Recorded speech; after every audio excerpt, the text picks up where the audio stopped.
તો શરૂઆત કરીએ આવનારા સપ્તાહમાં બજેટ છે અને નાના શહેરોમાં રેલ લાઇનથી જોડાયેલી અમુક જાહેરાતો થઈ શકે છે। સીએનબીસી બજારને મળેલી એક્સક્લુઝિવ જાણકારી અનુસાર રેલ બજેટમાં 18 થી 19% વધારો થવાનું અનુમાન છે અને આ બજેટમાં એક્સક્લુઝિવ સમાચારની વિગતો આપી સંવાદદાતા લક્ષ્મણ રોય આવો જોઈએ। इस बार के बजट में अलग अलग जिन सेक्टर पर खास फोकस रहने वाला है उसमें से एक महत्वपूर्ण सेक्टर है रेलवे। दरअसल सबकी नज़र इस बात पर टिकी रहती है कि बजट में रेलवे को कितना हिस्सा मिल रहा है। तो जो मुझे सूत्र बता रहे हैं उसके मुताबिक अंतरिम बजट के मुकाबले इसमें आपको 18 से 19% की बढ़ोतरी देखने को मिल सकती है रेल बजट आउटले में। अंतरिम बजट में आपको याद होगा कि 2,55,000 करोड़ रुपए का बजट आवंटन यहाँ पे किया गया था, लेकिन अब इसे बढ़ा करके 2,90,000 करोड़ रुपए या फिर 3 लाख करोड़ रुपए के आसपास ये बजट आवंटन किया जा सकता है। अब आप पूछेंगे इतने सारे पैसे का रेलवे खर्च कैसे करेगी, तो उसमें जो प्राथमिकताएं हैं उनमें से एक प्राथमिकता काफी महत्वपूर्ण है।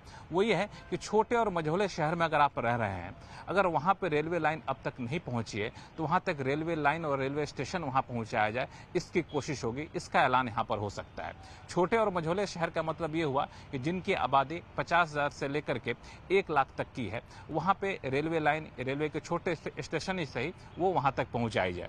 दूसरा महत्वपूर्ण है आपको वह है हाई स्पीड ट्रेन की संख्या बढ़ाने को लेकर के कोशिश ये रहती है कि 160 किलोमीटर प्रति घंटे की रफ्तार से ट्रेन चलाई जाए, लेकिन ट्रैक उस हिसाब से तैयार नहीं है। तो ट्रैक को कैसे अपग्रेड किया जाए इस पर रेलवे में फोकस हो सकता है और इसके लिए दिल्ली मुंबई के बीच के ट्रैक को अपग्रेड करना, ऐसे दूसरे रेलवे लाइन के पहचान करके उसको अपग्रेड करने की कोशिश होगी।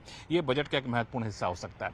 और एक तीसरी बात, जो डेडिकेटेड फ्रेट कॉरिडोर जो रेलवे का होता है उसमें अब बजट अंतरिम बजट से ये कोशिश की गई है कि कमोडिटी के हिसाब से इस डीएफसी या फ्रेट कॉरिडोर की पहचान किया जाए, उसका विस्तार यहाँ पे किया जा सकता है। कमोडिटी के हिसाब से मतलब एक कॉरिडोर बनाया जाए जिसपे सिर्फ मेटल के सामान की ढुलाई होगी, एक कॉरिडोर बनाया जाए जहाँ पे एनर्जी सेगमेंट की ढुलाई होगी। तो ऐसे कमोडिटी आधारित डेडिकेटेड फ्रेट कॉरिडोर का विस्तार किया जाए, इसका भी ऐलान इस बजट में होने की संभावना है। तो रेलवे को काफी कुछ मिल सकता है इस बजट से।